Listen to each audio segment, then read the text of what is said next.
Hello, everyone. So today I'm going to be doing a quick review on the Kindle Scribe. I've owned this for I think about 2 months now. I've read quite a few books on it. I've used it I've used it on holiday. I use it to commute all the time. I read at night pretty much all the time, and I've used this for the last 2 months since I got it. So I think most people probably watching a review like this, I suspect you're the kind of person that would own a Kindle Oasis, which is exactly the position I was in. The reason I chose to upgrade was one, I just quite like reading things on a larger screen. I don't particularly know why that is. My eyesight's fine. I can read small print fine, but I just there's just something like there's a kind of a premium appeal about reading a book on a in a larger font in larger text. It's why I tend to like hardbacks, and I really struggle with those kind of 1970s A5 sort of books you can almost fit in your pocket. They just feel kind of cheap and harder to read for me. So probably worth saying as well. I read both physical and e-ink books in e-readers. As much as I would like to admit that physical books are better, and I'd love to be that snobby, I find it very difficult. There are just so many convenience factors about e-ink books. You have access to a dictionary, you have access to Wikipedia. If you're connected to the internet, it's very easy to see exactly which books you've read. There's the link to Goodreads. There's all these kind of things that are just make e-ink books, I think, better in a number of ways. They're generally cheaper, although not always, but usually you can pick things up on sales. So yeah, I find I'm probably more converted to being an e-reader as much as it pays me to admit.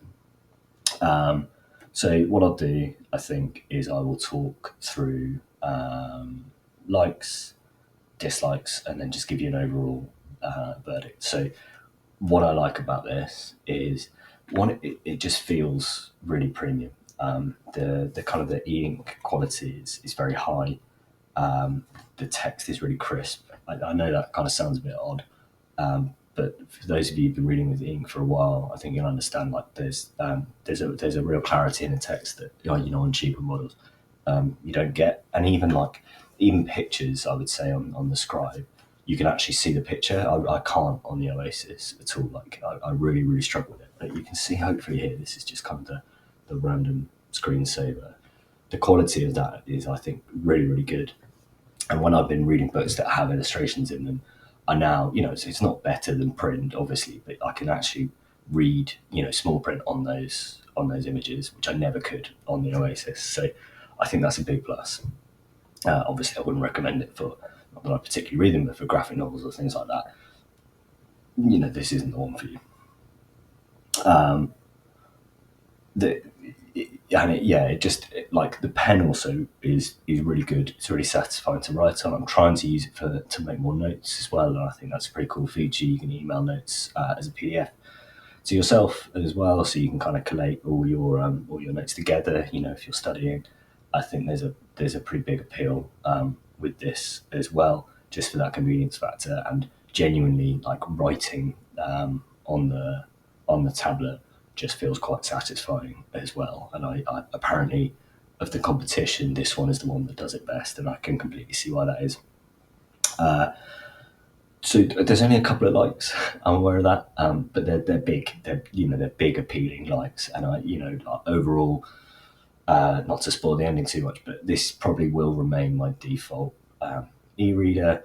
I really like it, and that's because like these pluses, although there's not loads of them, have quite a lot of weight.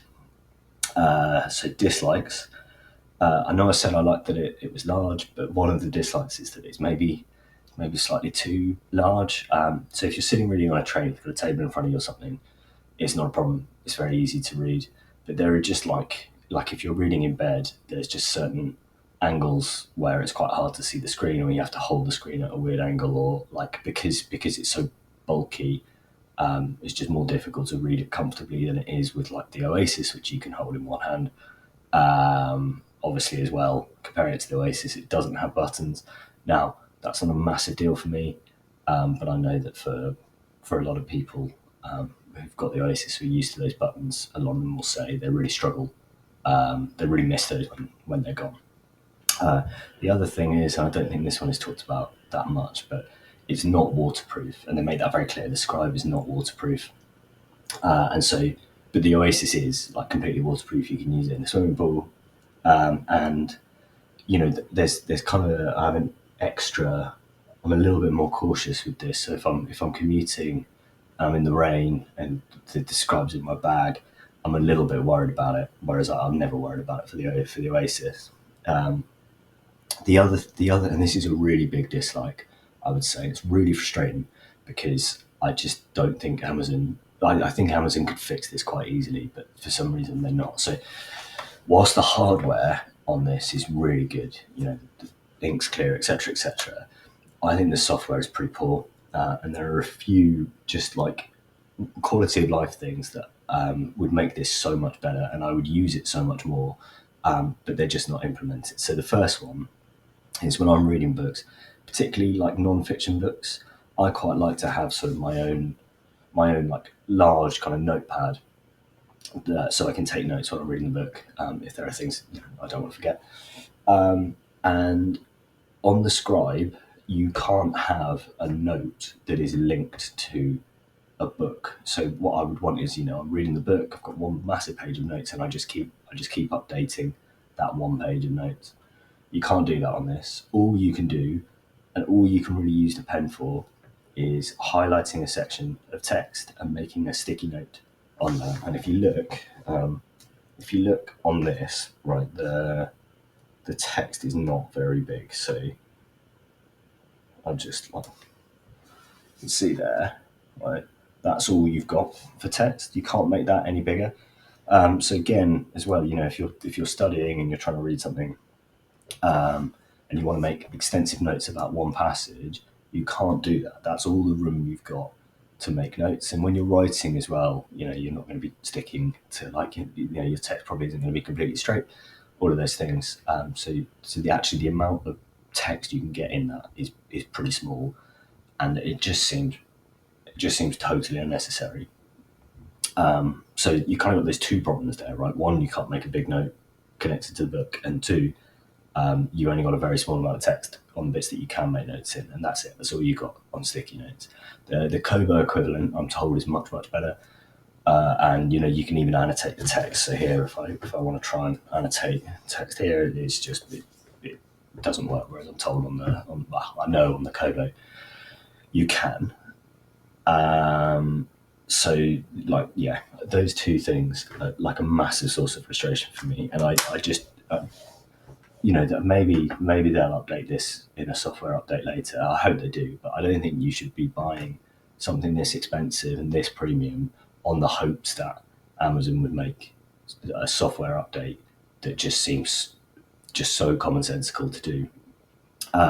The other thing is if you buy this, you're kind of tied into Amazon. You're tied into the Amazon ecosystem. Now I am very much in that ecosystem. I've built my habitat there, but I am even now considering moving over to Kobo, because you can still access your Amazon books through Kobo, and I'm told, and like things like Libby work on. So Libby is like the app that English libraries use.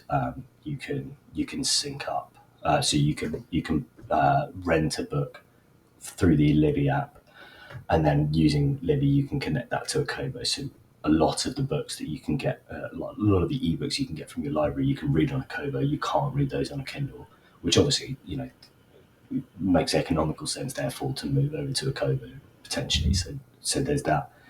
And that's not really a problem with the Scribe particularly. This is just kind of Amazon in general. So overall, like I said, this is my default e-reader. I think it will remain that, but it's not kind of clear cut. I don't know if you gave me the money back whether or not I would say definitely buy this if you got the Oasis. I'm kind of thinking, should I have bought the Kobo now? But even so, I really like how crisp and premium this feels. I really like how satisfying the writing is. So I don't really regret the decision. I'm kind of thinking maybe I didn't necessarily make the optimum one. So the other thing I would say is as well, like with this, if you have the money and and the experience of a different Kindle with a larger screen that you can write on all those things, if that appeals to you enough to make you want to read more and maybe read different books, I think it increases the appeal for non-fiction books, to be able to take more comprehensive notes and to be able to take those easier. I think go for it. But I would probably have a very careful look about whether or not you want to stay in the Amazon system or if you'd want to move to Kobo. Kobo, as I understand it, the software is better, but the hardware is worse. So, the screen isn't as clear, those kind of things. So I guess that choice is up to you. But overall, I don't think you'll regret the purchase.